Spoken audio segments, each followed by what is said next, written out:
फिलहाल देश का माहौल ऐसा बन चला है कि अगर कोई शख्स वाकई में किसी मुद्दे को लेकर अपनी शिकायत सामने रखता है तो उसे एंटी नेशनल कहा जाने लगता है या फिर उसे भारत का नागरिक ही मानने से इनकार कर दिया जाता है और कभी कभी तो उसे पाकिस्तान चले जाने के लिए भी कहा जाता है।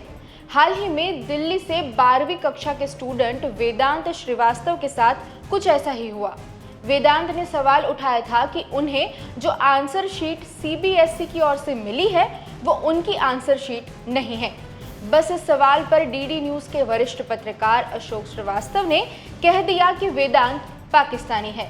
पूरा घटनाक्रम कुछ यूं हुआ था कि 12th स्टैंडर्ड का रिजल्ट सामने आया जिसमें वेदांत नामक स्टूडेंट के फिजिक्स के मार्क्स कम थे।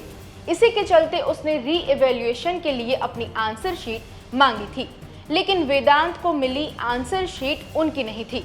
इसी को लेकर वेदांत ने एक्स पर यह पोस्ट कर सीबीएसई को इसकी सूचना दी, लेकिन इस पोस्ट के बाद डीडी न्यूज के पत्रकार अशोक श्रीवास्तव सामने आए और ये व्यंग किया कि क्या पाकिस्तानी सीबीएसई के एग्जाम देते हैं। उन्होंने ये स्क्रीनशॉट पोस्ट किया जिसमें वेदांत के एक्स अकाउंट को साउथ एशिया लोकेशन में दिखाया गया है। मिस्टर सिन्हा और एच फोबिया वॉच ने भी यही दावा किया। बाद में अशोक श्रीवास्तव को पता चला कि वेदांत वाकई में सीबीएसई का एक स्टूडेंट है। अशोक श्रीवास्तव ने अपना पहले का पोस्ट हटा दिया और वेदांत और उसके परिवार से माफी मांगी। हालांकि इस नए पोस्ट में उन्होंने सफाई देते हुए ये कहा कि वेदांत के अकाउंट की लोकेशन भारत क्यों नहीं थी, ये स्पष्ट नहीं है। इस पर जवाब देते हुए वेदांत और उनके भाई सिद्धांत श्रीवास्तव ने सोशल मीडिया पर यह पोस्ट किया और जानकारी दी कि वेदांत ने हाल ही में एक्स पर अकाउंट बनाया था ताकि वो अपनी सीबीएसई आंसर शीट से जुड़ी समस्या उठा सके। सिद्धांत ने कहा कि नए एक्स अकाउंट की लोकेशन पिन पॉइंट करने में 1 से 3 दिन लग सकते हैं और तब तक प्लेटफॉर्म केवल साउथ एशिया जैसा व्यापक क्षेत्र ही दिखाता है।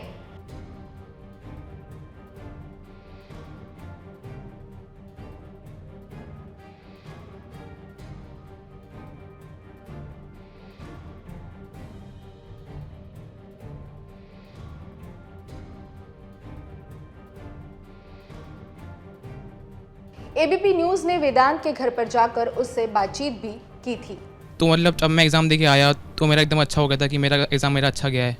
और जब मेरा सामने मेरा वो आया रिज़ल्ट आया तो उसमें देखता हूँ कि मेरे उसमें आधे नंबर आए हैं और ये मेरे एकदम उम्मीद से नीचे थे।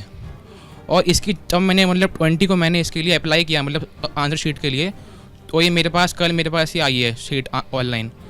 तो ये जब मैंने सब कुछ खोली है मतलब ऑनलाइन मैंने इस शीट इसमें मैंने ये देखा कि जो इसका स्टार्टिंग का मतलब एज होता है, हम जहाँ अपना number school number roll number वो लिखते हैं मतलब उसमें वो मेरी हैंड राइटिंग है।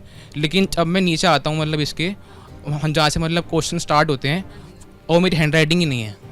ये फिजिक्स के पेपर के साथ है या और भी एग्जाम्स के जो पेपर्स के? नहीं, और तो मेरे मतलब ऐसे ठीक आए हैं। कौन कौन से पेपर्स जो हैं वो आपने मंगवाए थे अपने एप्लीकेशन भरने के बाद जांचने के लिए, देखने के लिए? मैंने अपनी 4 शीट थी मेरी, उसमें से एक थी कंप्यूटर, एक थी इंग्लिश, एक थी मैथ्स और एक थी फिज़िक्स थी। हाँ, तो जो परेशानी है वो सिर्फ फिज़िक्स में आई है। और आप कैसे श्योर हैं कि आपका नहीं, आपको याद है कि आपने कैसे आंसर्स भरे थे, क्या हुआ था, क्या आपकी हैंडराइटिंग डिफरेंट है? क्या कुछ आप दर्शकों को बताना चाहते हैं जो आप हमें भी अभी बता रहे थे? ज़रूर हमें समझाइए। नहीं, इसमें क्या होता है कि आज तक मैंने जो भी एग्ज़ाम दिए हैं इसमें क्या किया इस शीट में कि इसने स्टार्टिंग में एमसीक्यू मतलब किए अटैम्प्ट। आज तक मैंने मतलब जो भी एग्ज़ाम दिए मैंने स्कूल में अपने बोर्ड के मतलब 10th के एग्ज़ाम आज तक मैंने नहीं किए हैं मतलब 10th के मतलब स्टार्टिंग में एमसीक्यू। स्टार्टिंग में मैंने हमेशा मतलब 5 आकर स्टार्टिंग मैंने किए है। और एमसीक्यू जो है आप अक्सर लास्ट में करते हैं? लास्ट में करता हूँ एकदम है। एक दिन बाद फिर से अशोक श्रीवास्तव ने ये एक्स पोस्ट कर वेदांत से माफी मांगी थी। हालांकि इस पूरे घटनाक्रम में एक बात साफ साफ दिखाई पड़ती है, जब कोई भारतीय नागरिक अपनी ही सरकार या प्रशासन या सिस्टम से अपनी किसी परेशानी या मुद्दे को लेकर सवाल उठाता है तो उसे राष्ट्र विरोधी कहा जाने लगता है या फिर उसे किसी दूसरे देश से जुड़ा हुआ बताया जाता है। सवाल पूछना कब से देश के खिलाफ हो जाना बन गया है। दूसरी ओर एक सीनियर पत्रकार जिन्हें वेदांत की समस्या को सुनकर सिस्टम से समाधान की बात करनी चाहिए थी, लेकिन वो बीच बचाव करते हुए नजर आए। इस पूरे मुद्दे को लेकर आपके सवाल क्या हैं, हमें कमेंट्स में जरूर बताइएगा।